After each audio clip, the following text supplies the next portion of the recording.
Hi everyone, welcome to Rick's 1/35 scale models. My name is Rick. Today I'm going to be reviewing a model that just came out and I just got it, and that's the Ryefield Leopard 2A7. Now, I built the Ryefield 2A6. I've also built numerous other Leopard models, and I have to say, once again, Ryefield really did an amazing job. Looking through the sprue sheets, looking through all the different parts, all the details, all the different aspects this kit comes with, comparing it to actual photos of the vehicle and different specifications, it's really accurate. I can't at this point find anything wrong with the kit. I'm very impressed. I was very impressed with the 2A6. They've run quite a different gamut of that model. I'm hoping they come out with some of the other variants of the Leopard 2A6, but we'll see. This is the 2A7, which was the next generation. It had some very specific modifications. They did the mine protection for the underside of the vehicle. They also added a lot of internal modifications, including a generator and different air conditioning systems, and quite a bit of different modifications to it. The turret is a little bit different than the 2A6, and I think they've covered all those details quite well in that. The other exciting thing is, initially when I looked at this kit, I thought it was going to be a non-interior future model, but I don't have any confirmation one way or the other. But looking at the internal parts of this, what it does have, I see places where internal parts will connect. So I do suspect that Ryefield will be coming out with an interior version of this model, which is also exciting. The other thing that I did not know was coming, but I just saw yesterday, and that is they are also coming out and releasing on February 29th the Leopard 2A7V, which is the newest modern German Leopard. And I am in the process of building the border kit, which is a really nice model. Needs some modifications, but it's a very solid build. Looking at the very highly detailed pictures they have of this Leopard 2A7V, I'm excited. It looks really nice. It is as nice as this kit. It looks very accurate, so it's really neat. This year is going to be really exciting for people who like building Leopards, things like that. I see lots of things coming out. But let's move forward into this kit. Now, one of the things I did do when I got it is I got the little extra PE sheet parts they have here, which there's a lot in there. It will definitely add to the model. The other thing is when you initially buy this model, they talked about the first few batches you'd get these extra parts, and this kit came with that, so I'll cover that also. Anyway, like I said, let's move on. Grab yourself a coffee. As George says on that mofo, the drink you need, well, I'm a coffee person, so get your coffee or your drink and let's get into the review. Okay, so let's dive into the instructions part. Now, they don't have a lot of information. You've got the cover art, the basic thing here, some real simple normal stuff you see with all the models and your basic explanations, and then from there they jump right into the step-by-step process. They have a real nice layout here of all the sprue sheets. The first thing you're going to notice, there's a lot of parts, lots and lots of parts here. So that's look to be a fun process. And then they start your assembly process. Now, Ryefield has done an amazing job. This looks like just like the 2A6. You have, for example, your front return road wheel suspension actually moves. That's really neat. They have all the details here. It's a lot more detailed than any other model on the market. You've got also, you add in your spring system here, so your suspension actually will function. The other neat thing that Ryefield does is they put a little notch here, so if you don't want it to move, leave the notch in. If you want it to actually be able to function, you pull the notch out. That's neat. You've got adding your extra plate here for mine protection.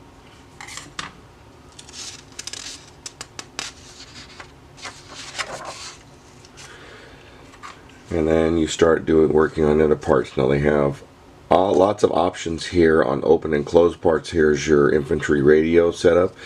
You've got your parts of your rear end of the vehicle. One of the things that immediately is noticeable, which makes me know it may potentially have an interior, is you've got this reverse interior part for your back end of the vehicle. If this is closed, you'll never see it. So if they're doing that, that means they're going to probably have that option, which is very exciting. And they also have the removable road wheels with the little rubber part you put inside of it, and that's always a nice feature. I like that. It helps for your painting and detail parts. Going through the top part of the lower hull, adding all the details there. You can see here some of the headlights things. Now with this kit I have some extra parts with the PE, so that's a whole nother aspect there. They also have the one of the most detailed recovery hooks setups with the pin and all that here. These are removable. Most kits it's not. That's a nice feature. One of the things you'll see on a lot of the German vehicles is they reverse this, especially on the back end. So if you want to do that look, you can flip it around and do that, which is once again really neat. They also have your windshield wipers for your driver's center scope here.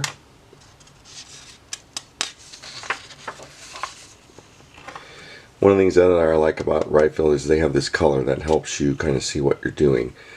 This kit has two options. You can do the initial Leopard 2A7, or you can do the next generation, which had the Spectus camera system for the driver on it. Now you can do either one. So they give you both options, however you want to proceed with it. That's a neat feature also. And working through here, you have your auxiliary generator. You can have it open or closed. Lots of hatches you can open or close. They also have your reflector you add here. Now I just recently spoke to a actual tank commander for Leopards, and he explained these reflectors are called cat eyes. I did not know that. That was really neat to find out. But those are on a Velcro, so they can take them on or off, which I didn't know either. That was neat to find out. They also have the padlock for the hatches. You'll see that on all of the vehicles when they're driving in convoys. They keep all that stuff locked up.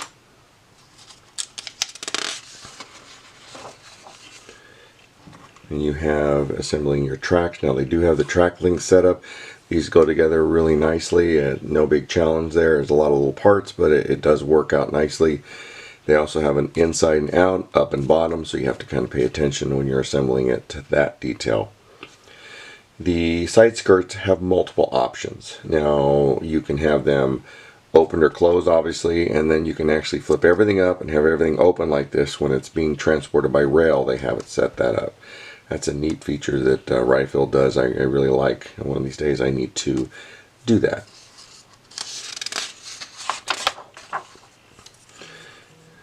Continuing with the whole building process, everything that's necessary, working your way through. You've got your recovery cables here, and then once you're done with the lower hull, you start the turret. Now these kind of some of the things that start showing me it's going to have an interior potential, because they add these plates and then there's some connection points, which I'll show you on the actual sprue parts.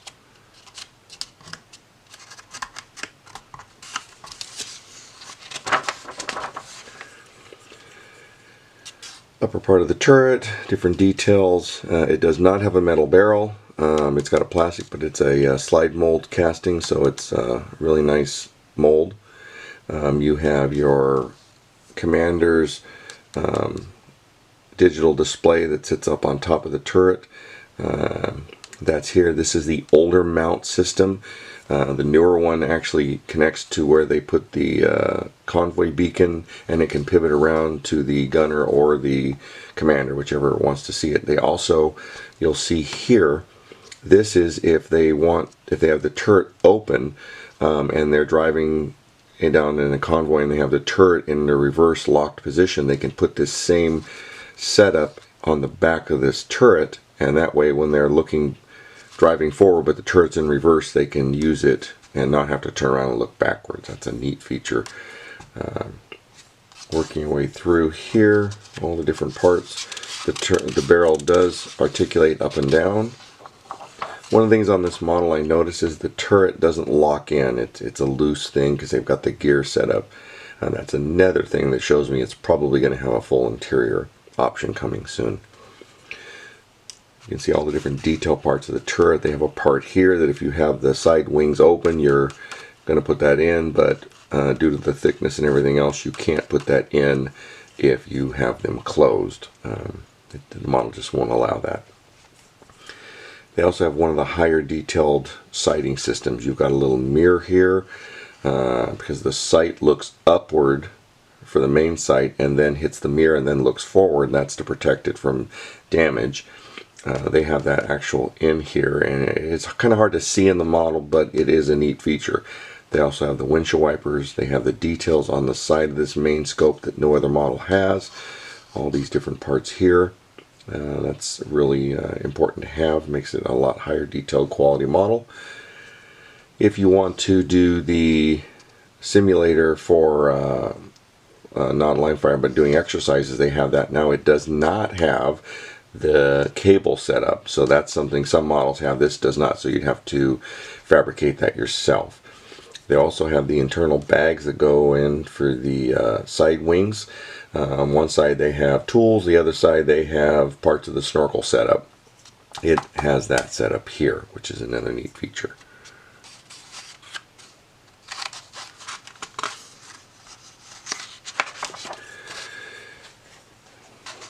The main commander's optical system that transverses and spins.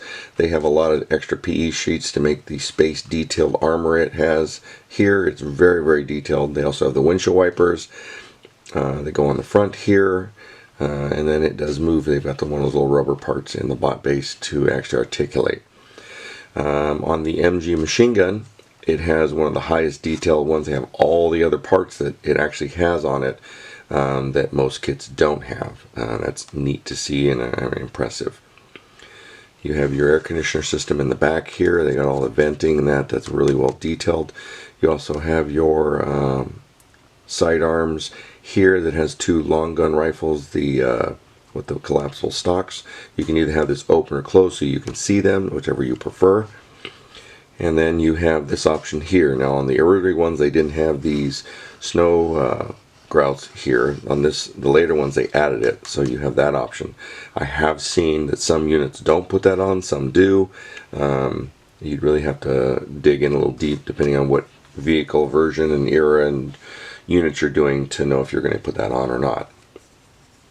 Going through the baskets on the back, they also have the communications wire reel. It has nothing on it, so you'd have to add wire on that to make it look more realistic, but this is a communications line they attach on this side of the turret. On the loader side there's a connection point back there where they can connect wire to wire, tank to tank. Therefore they don't have to actually transmit. They can talk to each other without creating a radio signature.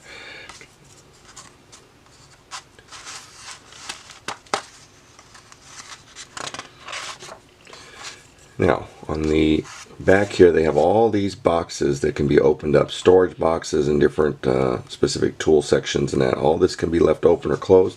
They're very, very detailed, really neat aspect of the model. On the barrel itself, the L55, this is a fume extractor area here, and it's made of fiberglass, and they actually have the fiberglass texture.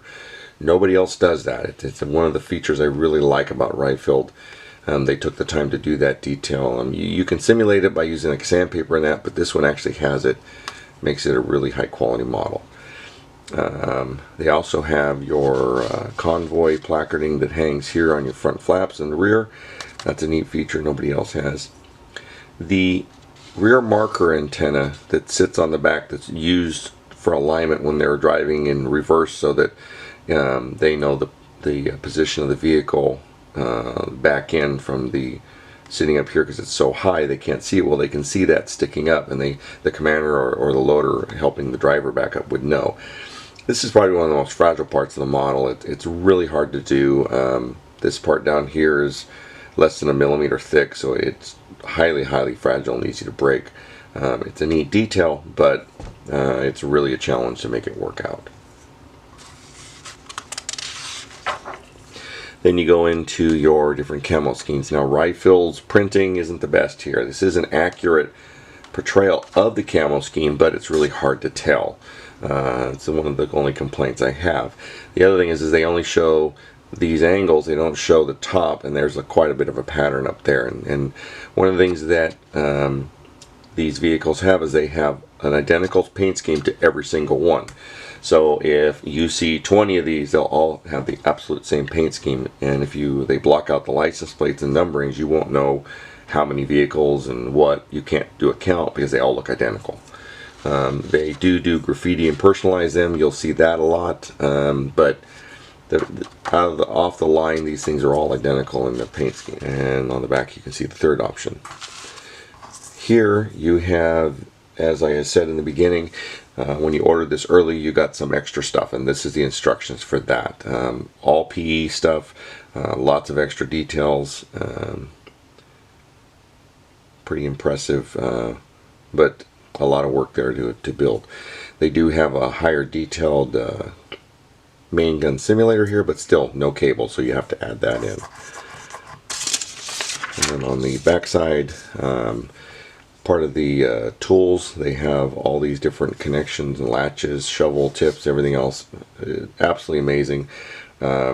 Here's your siphoning hose. They actually have the hose for it and all the little clips. It'll make it a lot more realistic looking, but this is something you have to buy the model early, or you have to order later on.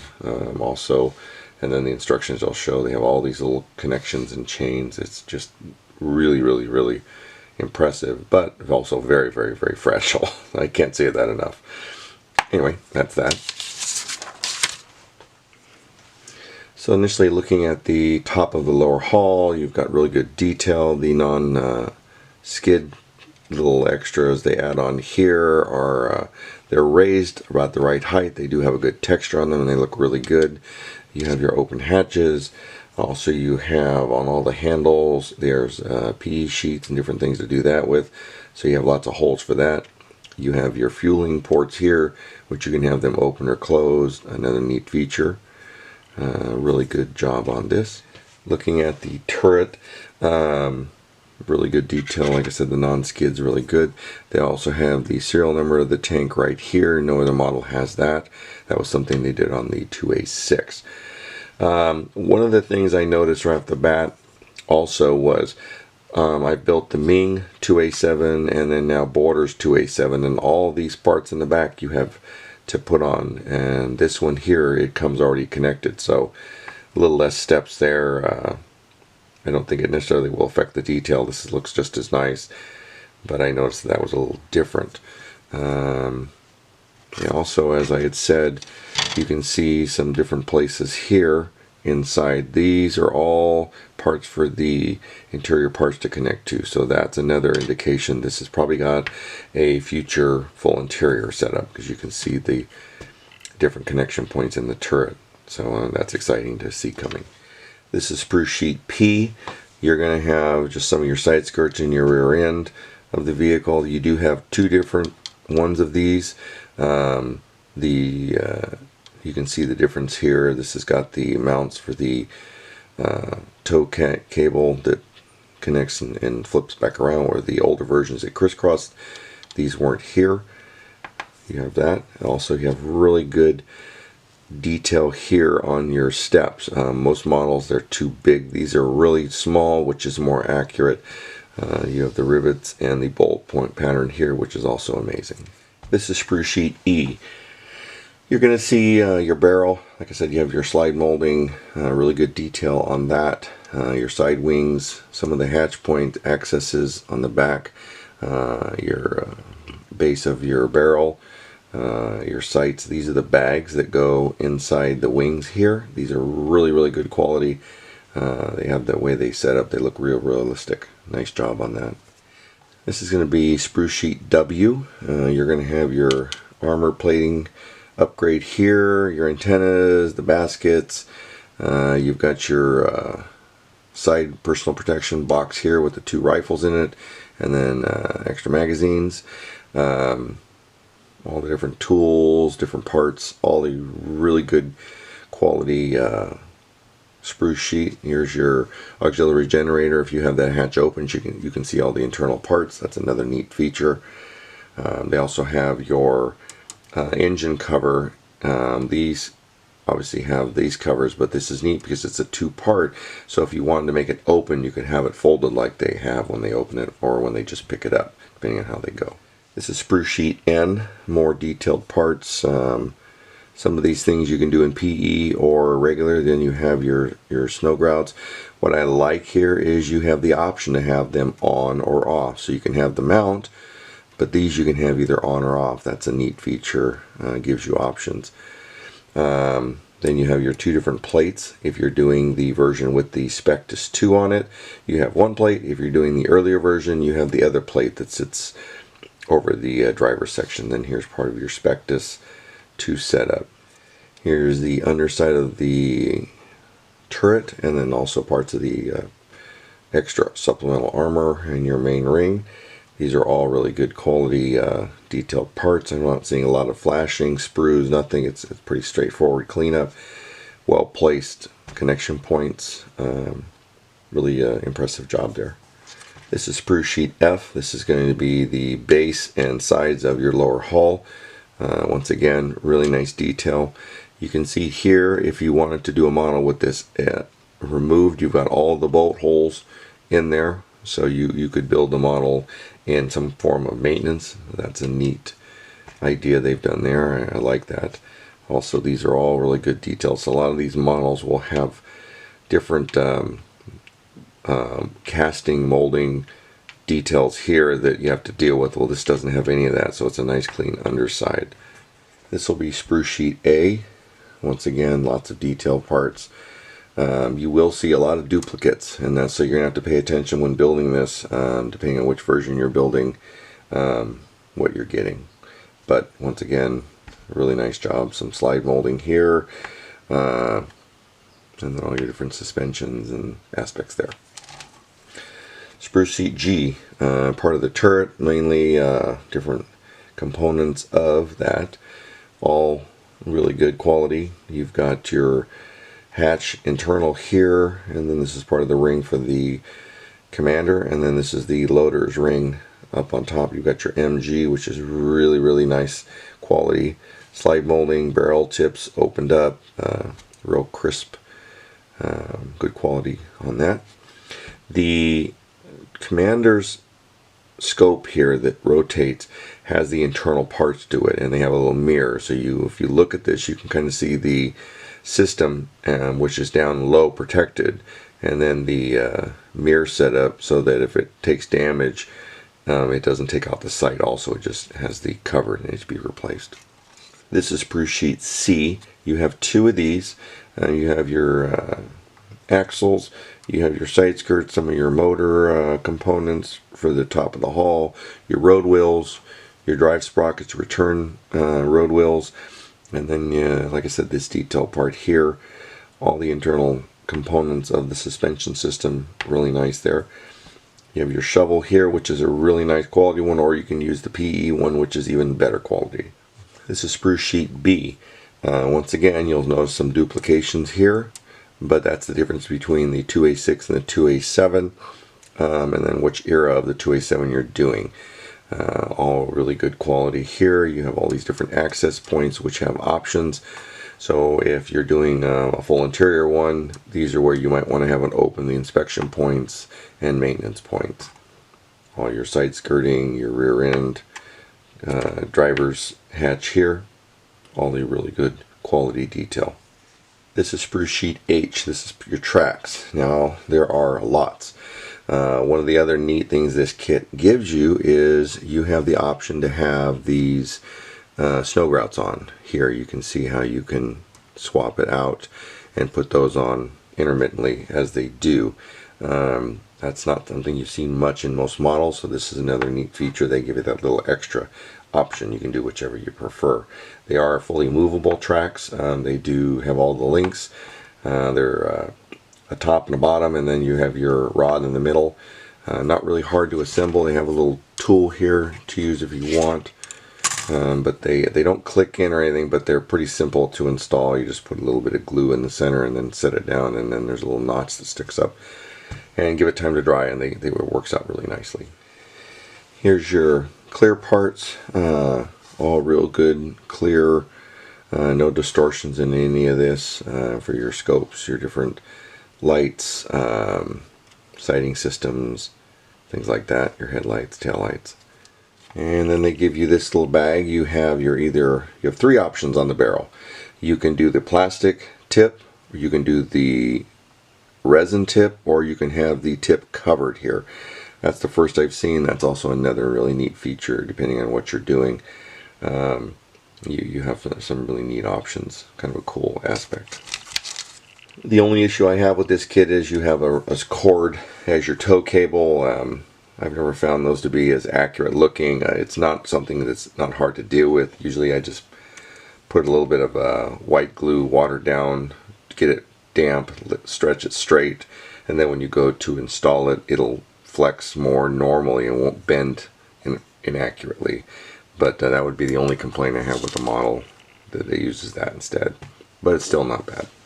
Here's the PE sheet the kit comes with. You can see your grills, your box here, different access panels and storage baskets, all your little hatches and different components there for handles and things. Really nice quality there. They also have your padlocks right here, and then your windshield wipers for the different scopes. Pretty good quality. I like their PE sheets. It's flexible but yet sturdy, and then they cover it on both sides with plastic, so you don't worry about snagging these and bending it wrong before you get ready to install it. They have this rubber part. You have your rear mud flaps are made out of this rubber, and then these little grommets that go inside the road wheels. These are nice because it makes it a little more accurate. It's easy to bend this. Then they have a little PE sheet you put on the front here if you want to add the reflector part to make it look a little more accurate, but that's really nice. And here's your decals. Nice, good quality printing here. The white, everything is really good, all to scale. You also have your hatch inspection points in that labeling here, which is another neat aspect. You have your smoke launcher numbering system here, your weights, and then as I said, you have two different versions here. You can do the early or the late. Well, the later one has more weight, so you have the different decal that goes on there, but you have that option there. And then you have your iron cross. These two parts are extra when you buy the model early. You have this extra PE sheet here, which has a bunch of extra details, and then you have this little bag which has a little white piece of plastic here, the metal rod here, that's part of your reversing marker, and then this black hose, which I took a little bit to figure out what that was, but that's for your siphoning hose if you want to use the plastic one or you want to use this one instead, and that's what that's for. But like I said, this is something extra. I don't know how long they're actually going to make it available. This model came with it. I know you'll be able to get it aftermarket, but it's a really neat part too. You have this, which actually was part of the update kit. I didn't show that right, but this doesn't go in that. It's in the model itself, but it's an extra add-on. And here's their little upgrade solution, they call it. It's for this model. You've got all this extra PE work. Right here it comes in a nice little box. Looking at the back side, you've got kind of a breakdown of what comes in the box. Looking at inside, you're going to have two sets of instructions, which are quite involved. You have the different stages of all these upgrades, depending on how you want to go about it. On the back, you're going to have this part here. And if you didn't think that was bad enough, you have this one, which is even more involved, which has all kinds of extra details to add. Very, very involved. Lots of little bitty pieces that are really small, but definitely add to the quality of the build.